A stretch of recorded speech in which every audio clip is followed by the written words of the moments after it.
Oke, assalamualaikum warahmatullahi wabarakatuh.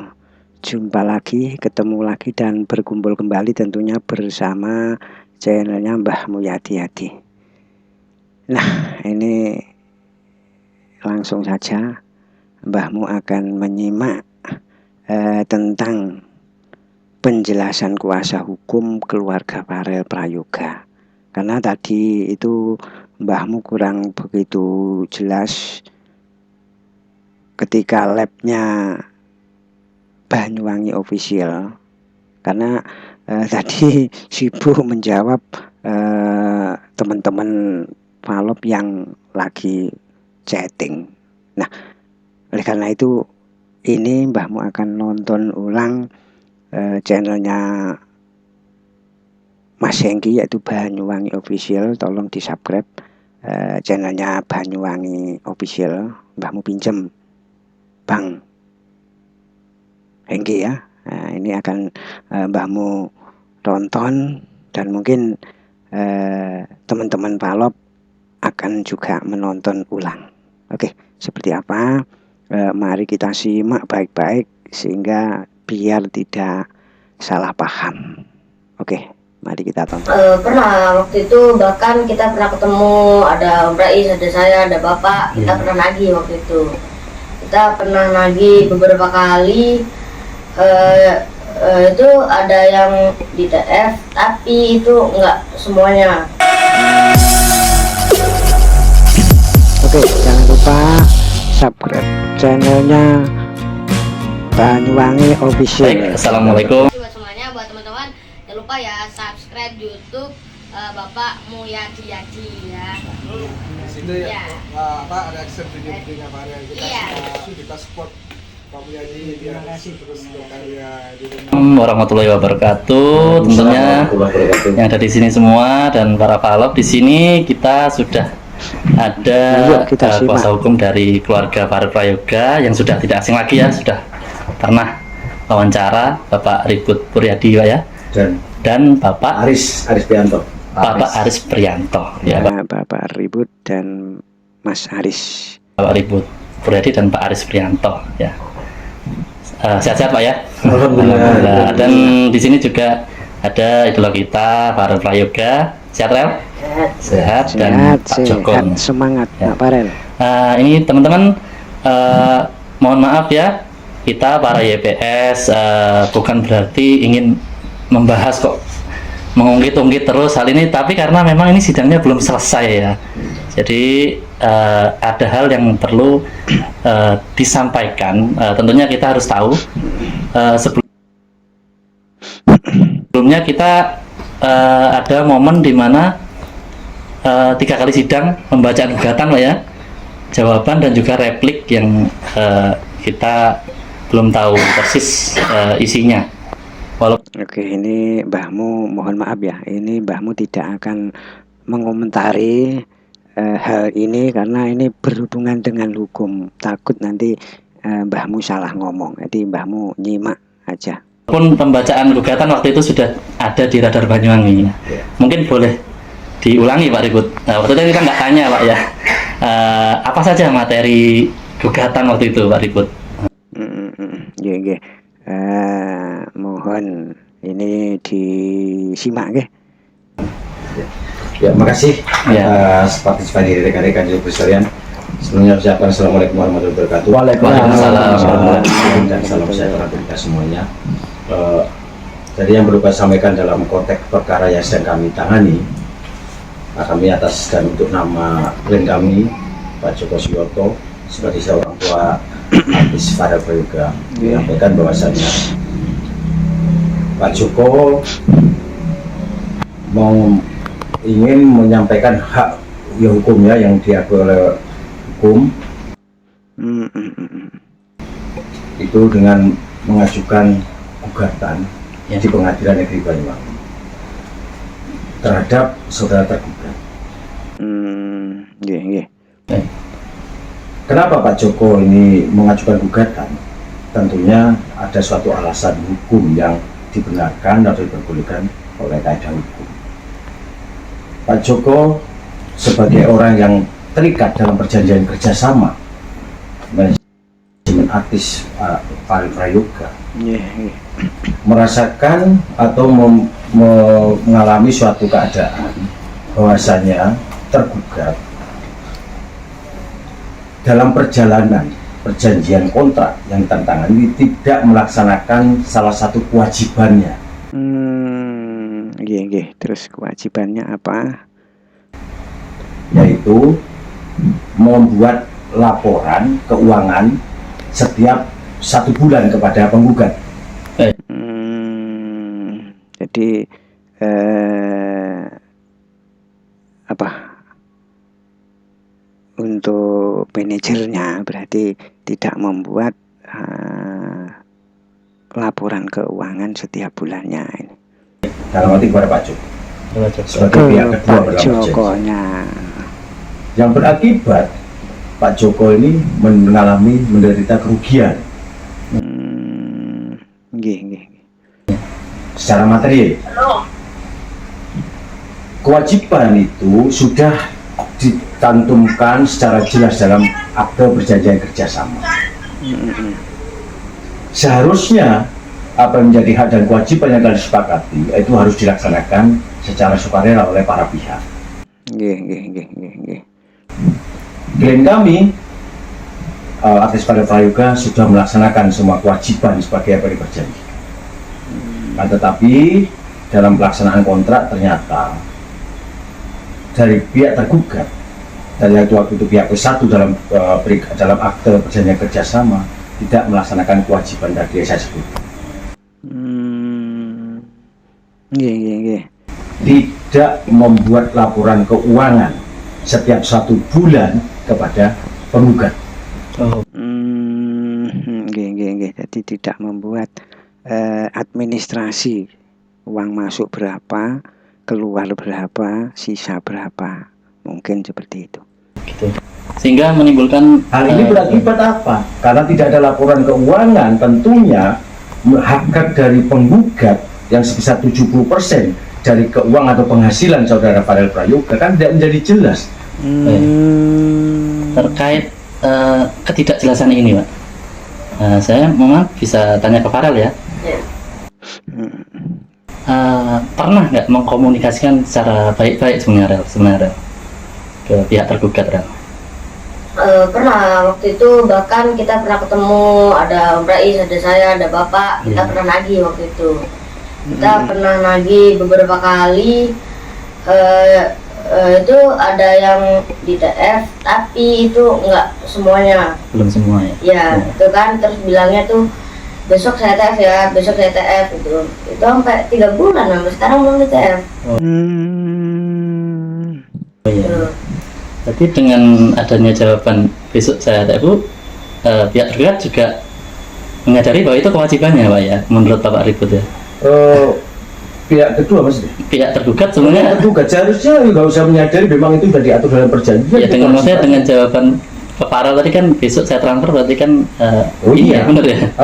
Jadi memang itu haknya dari Farid Prayoga, 70% dari penghasilan itu kan uang haknya Farel. Itu kan seharusnya diberikan. Diberikan itu dasarnya apa? Kan dasarkan laporan keuangan. Tentunya kan dalam 1 bulan itu ada berapa job, iya kan? Berapa nilainya, dikurangi biaya-biaya, seperti kalau misalnya seperti itu dibuat laporan kan seperti itu. Jadi yang pendapatan bersih itu kan dibagi 70, 30 kan begitu. Nah ini kan nggak dilaksanakan, sehingga pada waktu gugatan kami ajukan itu nilai yang tidak diberikan oleh kepada klien kami itu sekitar kurang lebih 100 juta. Nah, coba ini mungkin ini penangkapan dari mbahmu. Jadi pihak yang tergugat, ya manajer, di pihak manajer yang sebelum Om Rais itu tidak membuat administrasi keuangan. Misalnya itu tadi dibilangkan bahwa berapa kali job, berapa kali manggung, terus gajinya berapa atau honornya berapa, untuk kepentingan hotel berapa, untuk perjalanan berapa, untuk makan berapa, mungkin seperti itu. Nah itu tidak membuat pembukuan, artinya tidak dilaporkan kepada Pak Joko. Mungkin kok seperti itu menurut mbahmu keterangan dari pihak kuasa ini. Nah setelah dalam perjalanan gugatan pada waktu mediasi itu dapat konfirmasi dari klien kami itu nilainya sudah bertambah menjadi 208. Nah kalau sekarang ini tentunya sudah bertambah lagi. Nah, kalau bulan depan akan semakin bertambah. Karena terjadi ini kan selalu mendapat job. Nanti kalau sampai hal ini kondisi ini seperti dibiarkan, semakin besar kerugian yang diderita oleh klien kami. Kan kasihan. Dia yang bekerja, yang berusaha mengeksplorasi mengeksplor talentanya, haknya kok. Kenapa haknya tidak diberikan? Nah, di dalam jawabannya. Nah ya ini saya tanyakan supaya berimbang kan ada jawaban ya Pak. Dalam surat jawaban tergugat yang disampaikan secara elektronik, kami membaca penggugat tidak secara tegas menyampaikan sudah atau tidak atau belum membuat laporan keuangan. Cuma di salah satu poin gugatan jawabannya dia menyampaikan bahwasanya dia tidak sengaja tidak membuat laporan keuangan ya sesuai dengan kewajibannya karena dianggap klien kami itu melanggar salah satu isi perjanjian. Tapi isi perjanjian yang mana yang dilanggar itu juga enggak dijelas secara spesifik. Kalau misalnya dia menyatakan dia melanggar kontrak kaitannya sama album yang mana, itu harusnya dijelaskan seperti itu. Dan itu tidak ada klausul di dalam perjanjian kalau dia itu tidak membuat laporan keuangan karena alasan kita. Harusnya dia secara sukarela membuat laporan keuangan yang terpenting. Membuat laporan keuangannya ini bukan masalah uangnya dulu. Membuat laporan keuangannya dulu Pak ya. Iya, membuat laporan keuangan sehingga menjadi jelas berapa nilai pendapatan dari saudara artis Farel Prayoga. Itu yang harus diadakan pembagian 30-70 sesuai dengan perjanjian. Nah ini kan laporan keuangan juga dibuat, bagaimana menghitungnya 70-30? Gitu. Ya baru mbahmu jelas ya. Kalau misalnya secara profesional, seharusnya manajemen profesional itu harus akuntabel, harus dibuat laporan resmi setiap bulan. Kalau ada job ya harus ada job, nilainya berapa. Kalau nggak ada ya nggak ada, terus nihil kan begitu. Tanda tangan. Seperti itulah kalau persoalan ini sampai dibiarkan terus berlarut-larut kan kasihan kepada klien kami, artis Prayoga. Kenapa kerugian yang akan diderita dia lebih banyak lagi tentunya ya. Kalau sampai berjalan sampai menghabiskan masa kontrak sampai 2027 kurang masih 4 tahun lagi Pak ya. Ya masih 4 tahun lagi ya kalau sampai 2027 kalau dilihat dari kontraknya kan 2022 mulainya 1 Desember 2022, kalau 5 tahun berarti 1 Desember 2027 kan. Berapa kerugian kalau keadaan ini seperti itu kalau dibiarkan. Nah ini dalam perjalanan ini sebenarnya kalau kami memandang ini sudah kenyamanan atau keharmonisan antara pihak dalam yang bekerja sama ini sebenarnya sudah terganggu sehingga ada perasaan saling tidak percaya satu terhadap yang lain. Nah kalau persoalan seperti ini, kalau suatu hubungan yang ini sudah ada dasarnya ada perasaan saling tidak percaya kan sudah nggak harmonis. Untuk apa dilanjutkan gitu? Iya. Logikanya kan seperti itu. Kecuali kalau mereka mau misalnya duduk bersama mencari solusinya sehingga bisa menjalin hubungan yang harmonis lagi mungkin. Tapi kalau misalnya bertahan sama seperti ini, ya sudah berarti hubungan harmonis akan berlanjut.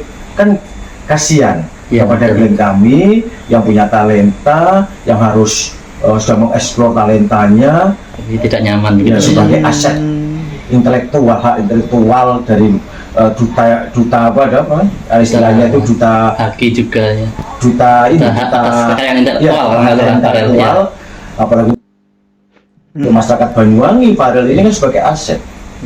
Kasihan gitu loh. Jadi kita itu bukan hanya sisi, kita bicara sisi kemanusiaan ya seperti itu. Kalau secara sisi normatif ya itu tadi yang saya sampaikan, ada kewajiban dari pihak tergugat yang tidak dilaksanakan.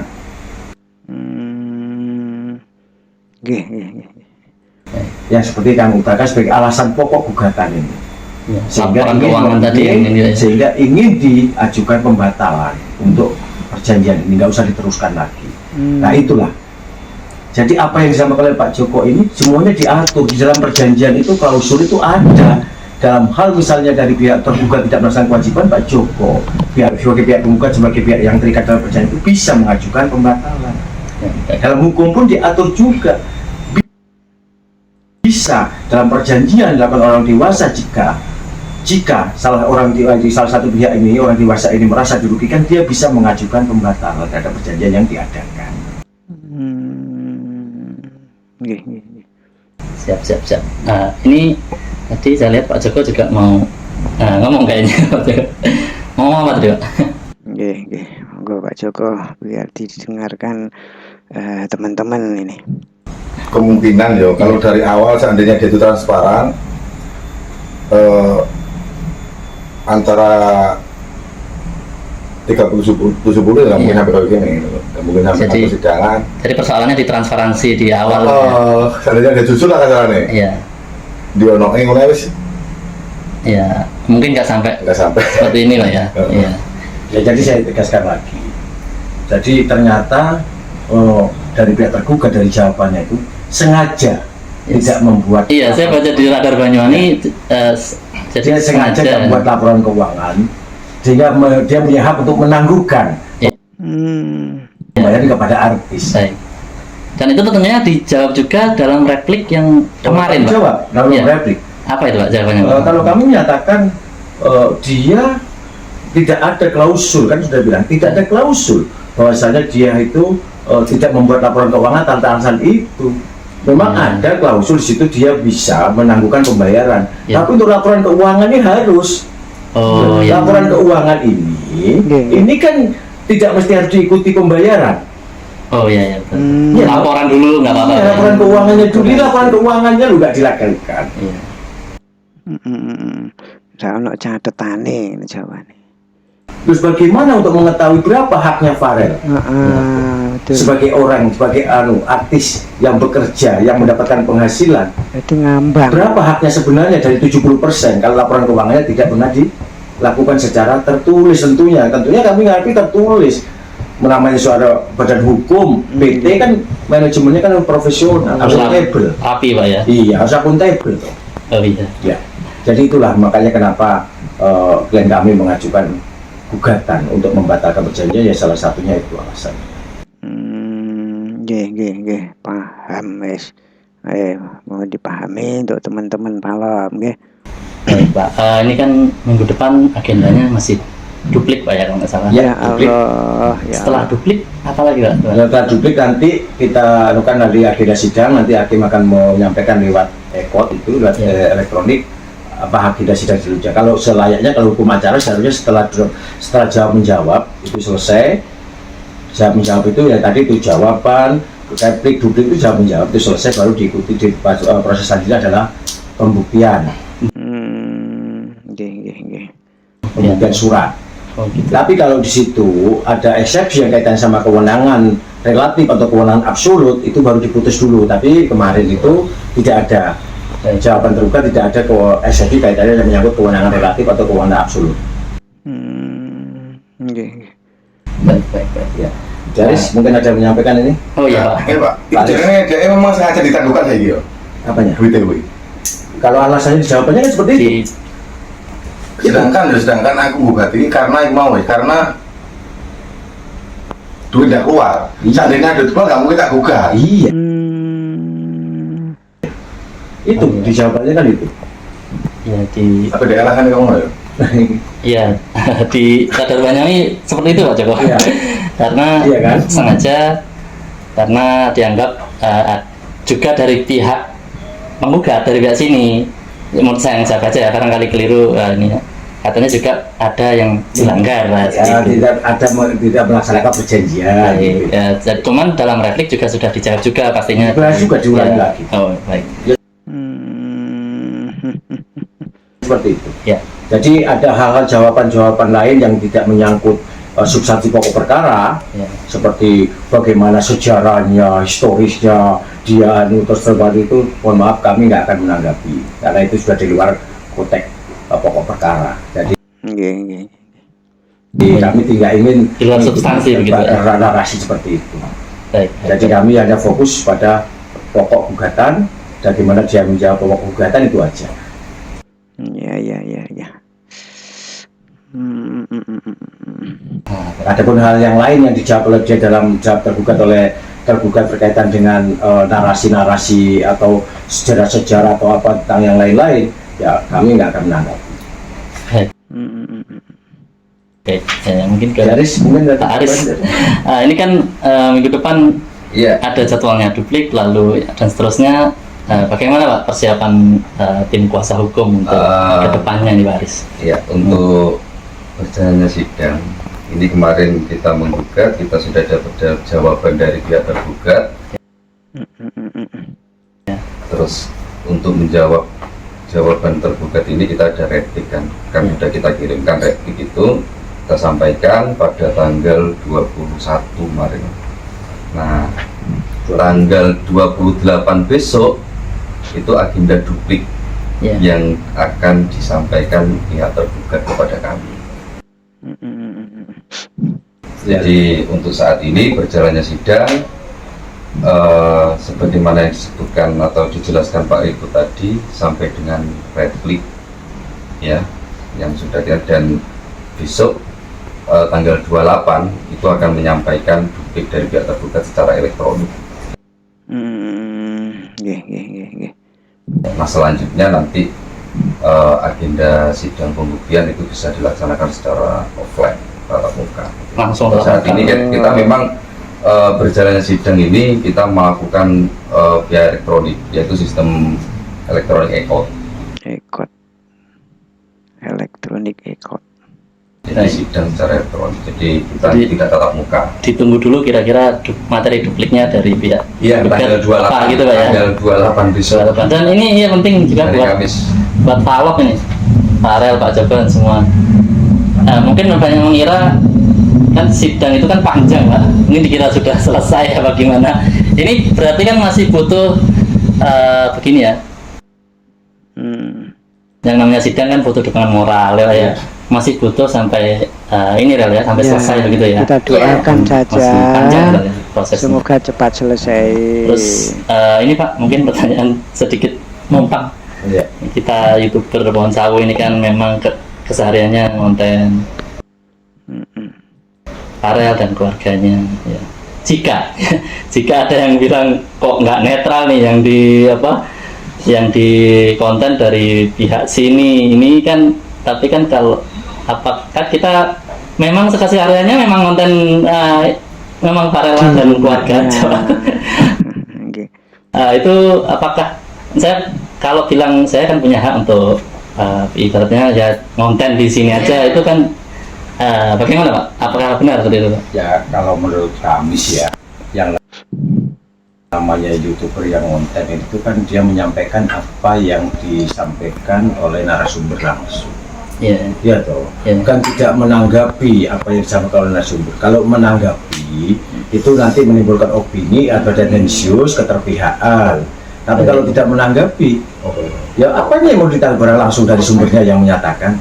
Bukan kami ya yang ngomong ya. Iya, itu tentunya ada dari pihak-pihak seperti apa yang ada yang apa namanya, ada juga itu yang bagian untuk menanggapi, kan ada. Kalau menanggapi itu misalnya sifatnya berdalam kecenderungan atau memihak atau menyudutkan satu lain, itu namanya ada keterpihakan. Tapi kalau jenengan yang bersangkutan di dalam ini konteksnya sekarang ini, jenengan menyampaikan apa langsung menyampaikan kepada masyarakat, menyampaikan kepada masyarakat apa yang diberikan kepada kami langsung, apanya yang keterpihakan.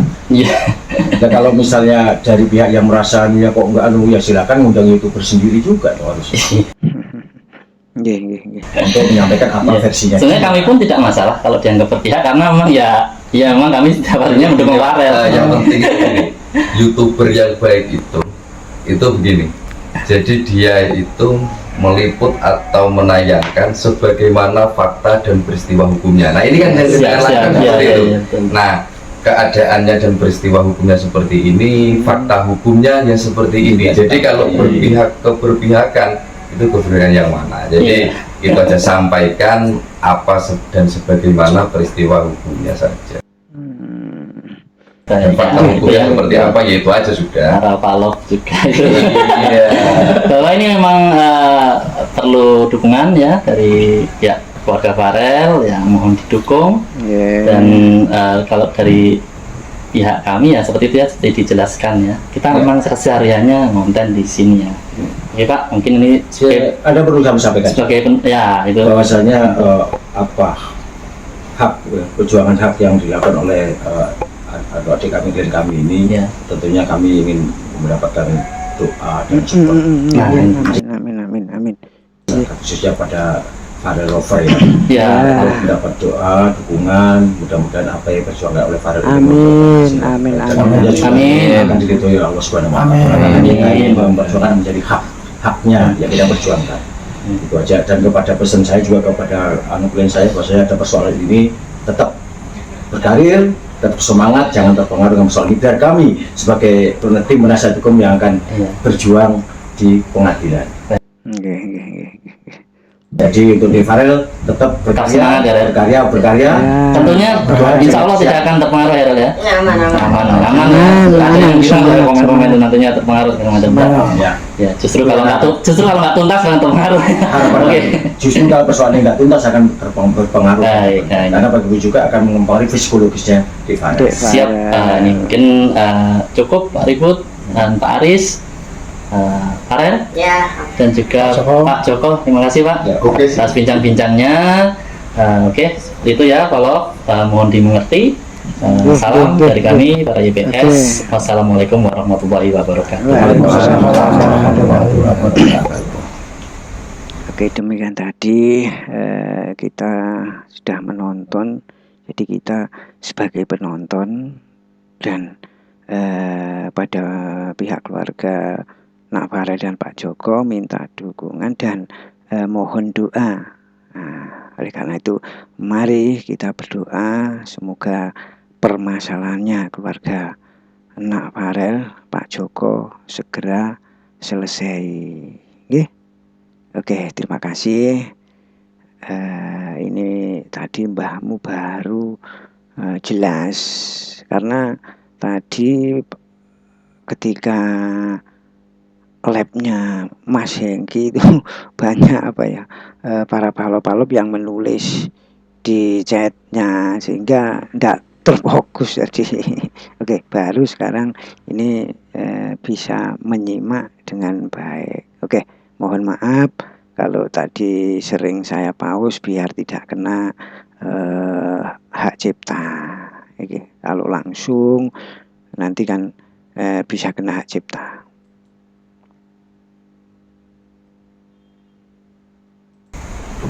Oke, terima kasih. Wassalamualaikum warahmatullahi wabarakatuh. Sampai jumpa di video berikutnya. Semangat dan semangat.